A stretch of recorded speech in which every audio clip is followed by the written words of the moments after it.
2 years and 4 months after Kat tried to steal Hale's fake Monet. Buenos Aires, Argentina. Chapter 2. There are few things quite as lovely as autumn in Argentina, Bobby Bishop had often said. And Bobby Bishop was in the business of beautiful things.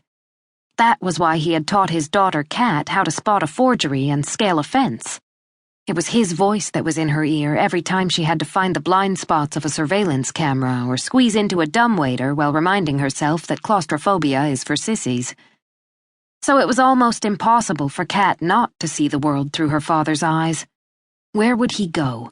What would he do? And, as the case may be, where would he eat? "Are you sure your dad's not here?"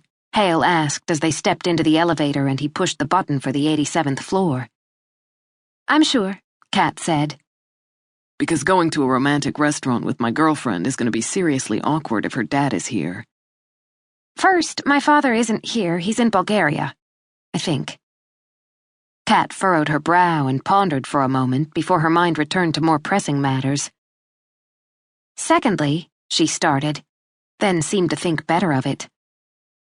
In the past 6 weeks, she had spent a lot of time editing her thoughts, carefully choosing her words.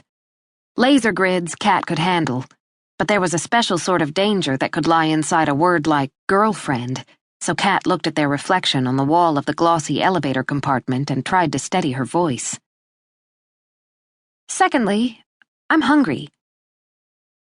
Kat hadn't been nervous at all during the planning stages of that particular evening, not when they'd chosen the restaurant or even when her cousin Gabrielle had carefully selected Kat's dress and shoes. But as soon as the elevator doors slid open, she heard the music, sultry and low, accordions and violins, and suddenly Kat was terrified.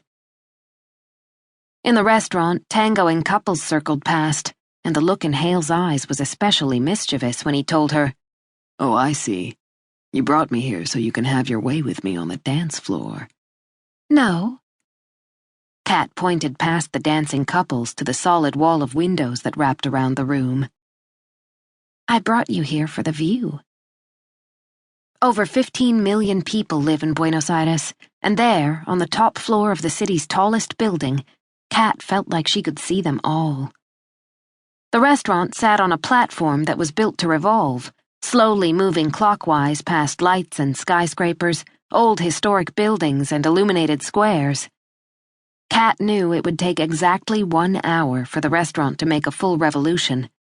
An hour to talk, an hour to eat, an hour, much to Kat's chagrin, to dance. "Come on," Hale said, pulling her close. "Humor me." All around them, couples danced so closely it was as if they were stuck together with Velcro, each absorbed in their own little world, moving like they didn't share the dance floor with a dozen other people. They were beautiful, and when Kat and Hale joined them, she too forgot that the other dancers existed. Hale was with her, just the two of them, and Kat actually stopped thinking. She forgot about the jobs they had to do, the things she had to steal. When Hale pulled to a sudden stop, Kat thought he might kiss her, dip her, spin her. She was bracing herself, mentally preparing for it all, and she was ready, she really was, for anything but his pulling her close and whispering, "Kat, it's time." "Right, Kat jerked upright and stumbled over the words. "I have to go to the bathroom." And then she was gone, pushing past waiters carrying trays and women slipping lipsticks into handbags as they returned to their partners. Kat rushed into the ladies' room and stood there gripping the sink and staring into the mirror, trying to catch her breath. "Kat!" Hale yelled through the door. "Kat! I'm coming in!" But he didn't wait for her to answer. A woman came out of one of the stalls just as Hale burst through the door. She gasped but didn't scream, and Hale gave her a very Hale-ish grin, so the woman hurriedly rinsed her hands and left without a word. "Are you okay?" he asked as soon as they were alone. Kat felt her breathing start to rev again. She heard a sound, a bang, bang, bang, beating like the telltale heart. "Kat?" Hale asked.